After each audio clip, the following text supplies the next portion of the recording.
제가 왜 하필이면 신남철에 대해서 관심 가지게 됐는지, 그리고 제가 보기에는 신남철이 우리한테 왜 필요한가에 대해서 제가 먼저 말씀드리고, 그 다음에 아마 신남철 선생의 이제 인생의 역전이라든가 이런 부분은 다들 보편적으로 아시긴 하실 것 같긴 한데, 이 부분을 약간은 복습, 이제 기억 환기시켜주고, 그 다음에 제가 신남철 촉하기에 있어서 개인적으로 무엇이 꽂혔는가, 제가 보기엔 우리한테 지금 현재적으로 중요한 부분이 무엇인가, 이제 그 말씀을 드려볼까 합니다.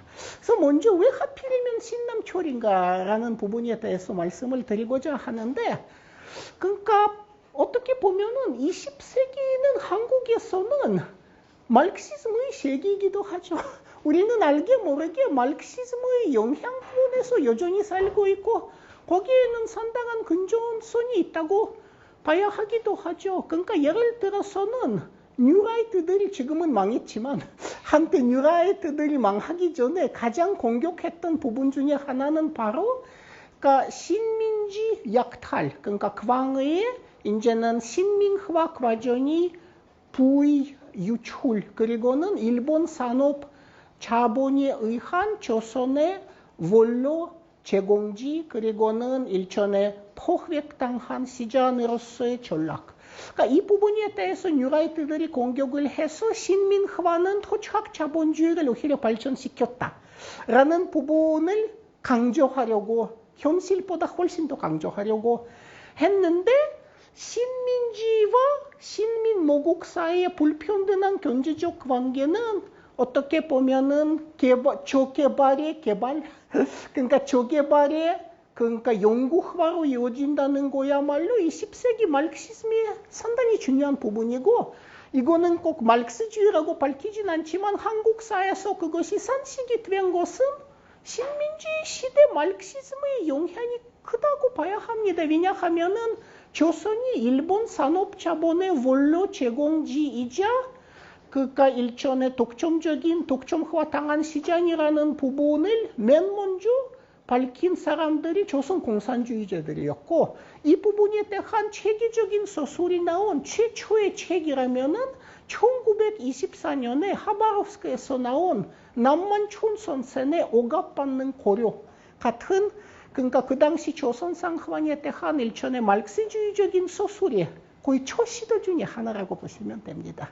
거기에서는 일본 산업자본에 의해서 조선이 저개발, 말하자면은 개발이 불가능한 상황, 그런데 그걸로 해서 일본 산업자본의 발전이 계속해서 도움을 받고 있다는 부분이 거기에서 조술된 것이죠. 그러니까 한국의 마르크시즘이 들어오고 나서는 바로 나중에 development of underdevelopment, 저개발의 개발, 저개발의 연구화라는 그 이해의 틀, 신민주의적 상황의 이해의 틀이 바로 잡힌 것인데, 그거는 어떻게 보면 지금도 한국인의 존당한 하나의 역사적 산식이 된 것이죠. 우리가 지금도 마르크시즘의 세계를 계속 살고 있다고 봐야 하는 것인 것 같습니다. 그런데 한국적 마르크시즘의 기본들이 여럿이 있습니다. 굉장히 다양한 여러 기본들이 있는 것이고, 방금 제가 언급한 남만춘 선생 같은 경우에는 원래 제정노시에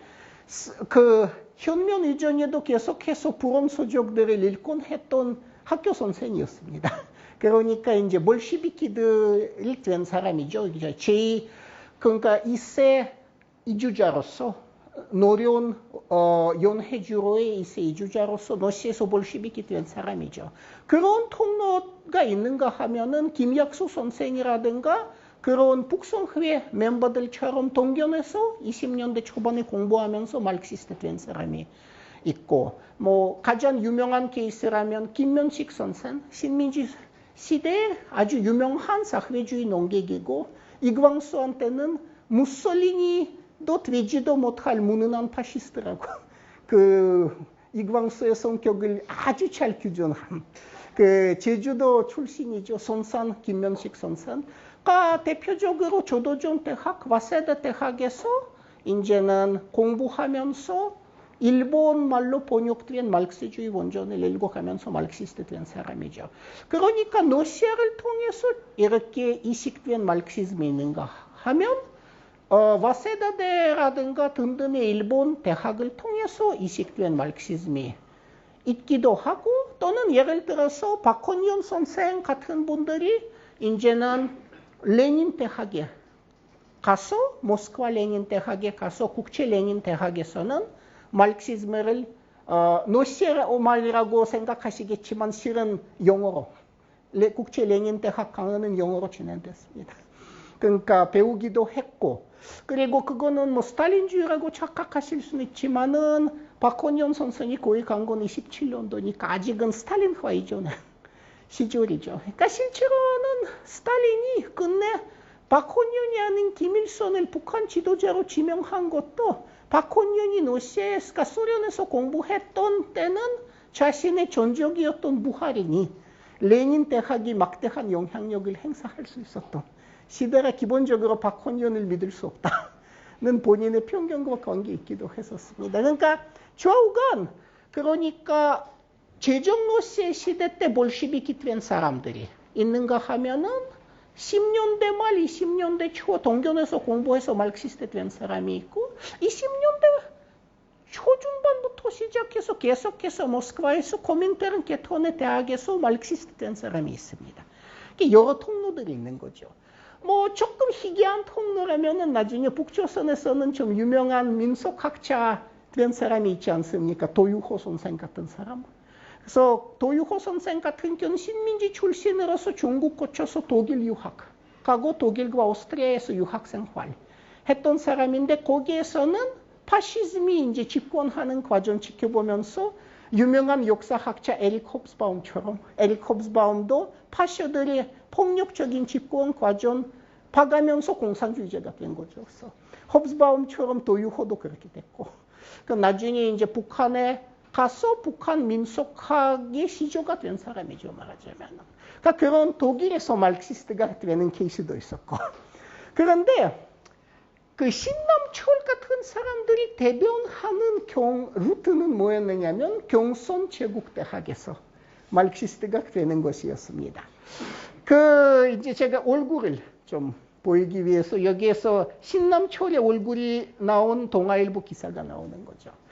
그래서 경선체대 마르크시스트들은 대체로는 미야케 시카노수케 선생의 제자들이었고 신남철도 예외가 아닙니다. 미야케 시카노수케는 일본의 리베랄이었는데 독일 가서 웨이마르 공화국 말기의 말 그대로 불꽃 튀는 그러니까 파시즘과 급진지화파의 그 대결 과정 속에서 급진지화파가 된 사람이었고 나중에는 미야케 시카노수케가 유명해진 사건을 아시죠? 이재유 사건. 그러니까 이재유라는 조선의 공산주의자를 자기 교수 주택에서 숨겨주고 그러니까 한 달 며칠 동안 피신시켜준 유명한 사건이 있었죠. 그래서 이 미야케 교수의 제자들 중에서는 뭐 그렇지 않아도 신민주적 상황에 대한 민족적인 불만을 갖고 있는데 그가 정해주는 마르크스주의 사상에 의해서 그런 불만을 학술화하여 체계화해서 하나의 학술로, 학지로서 이렇게 그 불만을 좀 승화시킬 수 있는 사람들이 있었는데 그 중에 한 분이 신남철 선생이고 또 한 분이 제가 내일 이야기할 박지우 선생이고 이외에도 박문규, 전태식이라든가 나중에 공화국에 가서 상당히 일 많이 하시니까 그런 나중에 월북파가 된 분들이 계셨던 거. 이강국도 거기에 있었고 또는 예컨대 유진호처럼 결국에 전향을 해서 대한민국 공법 기초한 사람도 그 그룹에 이제 속하는 것이죠. 유진호는 이제 신남철보다 약간의 선배가 되는 것이고 박지우는 2년 후배가 되는 것이고 재미있게도 나중에 대한민국 철학계의 실세 뭐 어쨌든 간에 오야분 좀 이렇게 뭐 관리자가 될 박정훈이라는 사람이 4년 선배 되는 것인데 다들 같은 곳에서 공부했지만 이제 박정훈 같은 경우는 일찌감치 신남철과 이론적으로도 실천적으로 완전히 다른 길로 간 케이스죠. 그래서 한쪽은 몰북하고 한쪽은 남은 것도 결코 우연이 아니라고 봐야 합니다. 그래서 그 경손체대 미야케 시카노수케 학파는 식민지 마르크시즘의 또 하나의 그 전원초, 또 하나의 루트, 전파 루트가 된 것인데 모스크바 루트, 요네주 루트, 도쿄 루트, 베를린 루트와 함께 또 하나의 루트가 된 셈인데 제가 보기에는 이 루트에 있어서는 문제점이 있었던가 하면 상당히 매력 포인트가 많았습니다. 문제점은 무엇인가 하면 이 신남철 같은 사람들이 실천의 중요성을 엄청 강조했습니다. 엄청 강조했는데 실제로는 시찰 감시받았죠. 감시받고 일본 경찰 문서에 계속 그림이 나옵니다. 그런데 사건이 연루되진 않고 어느 정도 무난하게 식민지 말기를 선 사람이고 신남철 같은 경우에는 실제로는 식민지 말기에는 매일 신보에 좀 쓰지 말아야 할 글도 쓰고 완전 토항하진 않았고 유진호와 달리 무슨 시국 강연이니 출변 동련이 이런 짓을 하지는 않았고 선정, 신성한 전쟁 같은 말을 절대 쓰진 않았지만은 어쨌든 간에 이렇게 큰 고생하지는 않고 식민지 시대를 좀 무난히 넘어간 케이스라고 봐야 합니다. 그래서 실천성이 좀 떨어졌다는 부분은 그쪽 학파의 많은 사람한테 해당될 수 있는 부분이죠. 유진호처럼 완전히 정향돼버릴 수는 있었지만은 그렇진 않아도 어쨌든 간에 좀 아카데미즘 분위기가 상당히 강한 마르크시즘이죠. 그래서 그런 물론 이재유 그룹하고 그쪽하고 접선되기도 했지만은 기본적으로는 상당히 아카데믹한 마르크시스트들이었습니다. 그래서 그런 부분이 마이너스라고 한다면 플러스는 일단 이분들이 마르크시즘을 원전으로 배운 겁니다. 독일어 원전으로 배웠고요. 이 위에는 마르크시즘이 출현한 배경 그러니까 독일의 고전적인 철학 그리고 19세기 유럽 문화를 역시 원전으로 굉장히 폭넓게 배운 거죠. 기본적으로 이들의 워킹 랭귀지, 활용 언어는 독일어부터 시작해서 불어, 연어이었고요. 노까지는 잘 하진 못했지만은 이제 유럽의 주요 언어를 잘 했고요. 그러니까 어떻게 보면 상당한 세계선을 가지면서도 조선으로서의 문제, 조선으로서의 맥락, 그리고는 조선인으로서 무엇을 해야 하는가, 현재, 여기, 나로서의 문제에 계속 고민했던 사람들입니다. 그래서 신남철 같은 경우에는 제가 이따가 그 이야기 조금 더 자세히 하겠지만은, 거기에서는 특히는 식민지 말기 조작에서 가장 잘 쓰였던 말 중에 하나는 능산적 사람, 뭔가 만들 수 있는 사람이죠. 소산적 만들어지는 사람이 아니고 능산적 사람. 그러니까 그 말하고 또 한 가지 말이 자주 쓰이는 말이 뭔가 있냐면 일본 말 슈타이를 한국식으로 말하면 주체가 되죠. subject죠. 그래서 주체적 인간, 주체적 시각. 그래서 주체성에 대한 고민. 그러니까 유럽의 문화를 일본을 통해서 또는 유럽 원전으로 계속 흡수하면서도 그것을 주체화해야 한다는 고민, 그리고는 주체적 개인이 나타나지 않으면은 해반적 근대가 불가능하다는 생각. 그래서 어떻게 보면 특히 말기의 신남철의 철학이 말 그대로 주체 철학이라고 할 수가 있는 거죠. 그런데 나중에 이제 신남철이 김일성 대학에 가서 거기에 철학 강좌전이 되죠. 그러니까 철학학과 학과장이죠. 한국식으로 얘기하면은 그 사람은 이제 주체 철학이 등장하기 이전에 좌천 당하고 죽지만은 일단은 주체성에 대한 부당한 고민과 강조는 나중에는 새로운 권력 철학의 이름에도 아마 반영된 거 아닌가. 그러니까 신남철의 고민들이 완전유비라든가 이제 모스크바 유학 갔다 온 다음 세대 철학자한테도 정해지지 않았을까 이렇게 생각해 볼 수는 있습니다. 그런데 물론 신남철이 생각했던 주체성하고 실제 북한에서 권력의 철학이 된 주체 철학하고는 그 맥락이나 내용이 상당히 다르다는 것부터 단서를 따라야 합니다. 그래서 어쨌든 간에 주체적으로 조선적 입장에서 마르크시즘을 지금 여기에서 어떻게 이해하고 활용해야 하는가 그런 고민이 아주 강했던 사람들이고 그리고는 주체적인 입장에서는 그 당시 뭐 지금이나 마찬가지지만 헤게모니 문화였던 유럽 문화에 대해서도 필요할 때 과감한 비판을 하고 주체적 입장을 세우는 이제 그런 매력 포인트가 상당히 컸습니다. 그리고 신남철 같은 사람들한테는 궁극적인 목적이 새 사회 만드는 것뿐만 아니고 새 사회, 새 인간 만드는 것인데 사회적 실천력을 갖춘 희생적이면서도 굉장히 비판적 안목이 강한 개인. 그러니까 새로운 개인에 대한 계속해서 고민을 해온 사람이죠. 그래서 한국 사회 같은 경우는 개인 개선이라는 게 요즘 만트라, 주술처럼 계속 반복되어서 이렇게 나오는 말이지만은 신남철이 생각했던 개인다운 개인과 오늘날 우리가 생각하는 개인하고는 굉장히 다르다는 거 이야기해야 할 것 같고 신남철이 생각했던 근대적인 해방적 개인이 지금으로서도 유의미하지 않은가 이제 이런 생각을 좀 해볼 수 있습니다. 일단은 신남철 선생이 살아온 이야기를 하면은 비교적 유복한 가정에서 태어났고 그러니까 예컨대는 박치우 내일 이야기할 박치우 같은 경우에는 가난한 목사의 아들이었고요.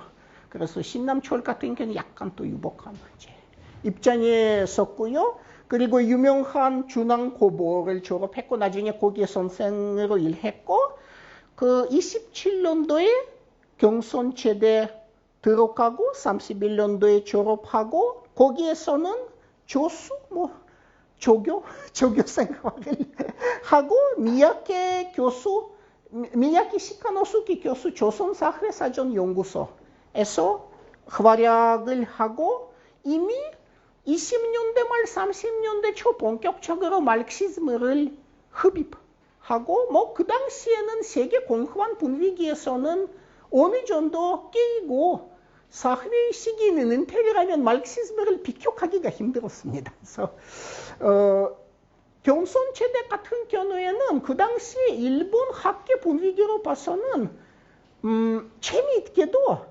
비교적 철학과는 비교적 리베럴한 쪽에 속했습니다. 그러니까 경선체대 같은 경우는 교수들 중에는 몇 가지 부류가 있었는데 가장 악질적인 부류는 천덕북 관료 출신들이었습니다. 그러니까 조선인들을 이제는 피신민으로 이해하고 상당히 권위주의적인 타카하시 토로, 고교현 같은 타카하시 토로가 성립한 도식들이 지금도 한국 철학사의 기초를 이루는 거죠. 줄소리라든가 주기론이라든가 타카하시 토로 이야기죠. 그래서 이런 상당히 권위주의적이고 억압적인 사람들이 있는가 하면 또 경선체대 일본 지식인들이 그다지 부임하고 싶진 않았지만은 일본 정부는 어떤 계획을 썼냐면 여기 오겠다 하면은 유럽 유학시켜준다고 그러더라고요. 그래서 거기에다가 넘어가서 경선체대는 비교적 자유주의적인 그런 사람들이 왔고 철학과 분위기는 다소 그 당시 일본으로 치면은 민본 자유주의적인 분위기였고 거기에서 취합하는 그나마 틈새라도 살아갈 수 있기도 했던 것이죠. 그래서 왜 하필이면 경선체대 마르크스주의자들이 생길 수 있었는가 이제 설명하자면은 경선체대는 분명히 신민주의를 위한 기관이었고 신민주의적인 학지 생산소였지만은 이 동시에는 그 당시 일본 학지의 지형으로 봐서는 좀 리베럴한 구석들 또 분명히 존재했다고는 이제 할 수 있습니다. 그래서 거기에서 졸업생과 재학생들이 신흥이라는 잡지를 내고 있었는데 마르크스주의자들이 그 잡지에서는 본격적인 논문들을 게재하곤 했었고 신남철도 예외가 아니었습니다. 그래서 34년쯤에 일단 본격적인 비판적 활동을 이제는 전개하고 그리고는 그 당시에는 요즘은 국본이라고 하죠. 그때 국학이라고 했는데 조선을 알자.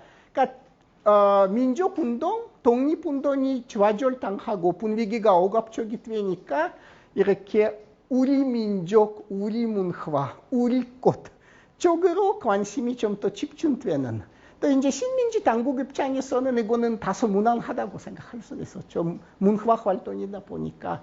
그래서 이제 그런 상황에서는 민족주의적인 요즘 말로는 국본이 해당되는 이제 그런 우리 문화론에 반대하는 활동을 신남철이 전개했는데 그 부분 지금으로서도 좀 의미가 있다고 볼 수는 있습니다. 그래서 그 다음에는 본격적인 자기만의 철학을 30년대 후반에 틀을 이제 세우기 시작한 것 같고 신남철 특유의 철학이라고 한다면은 몸, 신체적인 삶에 대한 인식론적인 철학이라든가 이 부분은 이제 30년대 후반에 나오는 것이죠. 이거는 뭐 말크스주의 일반론하고 조금 다른 신남철 특유의 말크스주의라고 할 수는 있습니다. 그런데 동아일보 기자 생활도 하고 또는 문예 비평가로서도 활약을 하는데 그 당시 인테리들이 상당수 그랬듯이 신남철도 문학소년이었습니다. 문학소년 출신이었고 본인도 어린 시절에 시 같은 거 쓰고 그래서 문학 비평을 재미삼아 하기도 하고 에세이 콘트 잘 쓰는. 그 당시에는 철학자라 해도 그런 것은 거의 당연지사였죠. 아직은 종합적 지식인의 시대였으니까. 그래서 이렇게 분과화된 세분화된 지식인 시대라기보다는 종합적 지식인, 전인적 지식인의 시대였으니까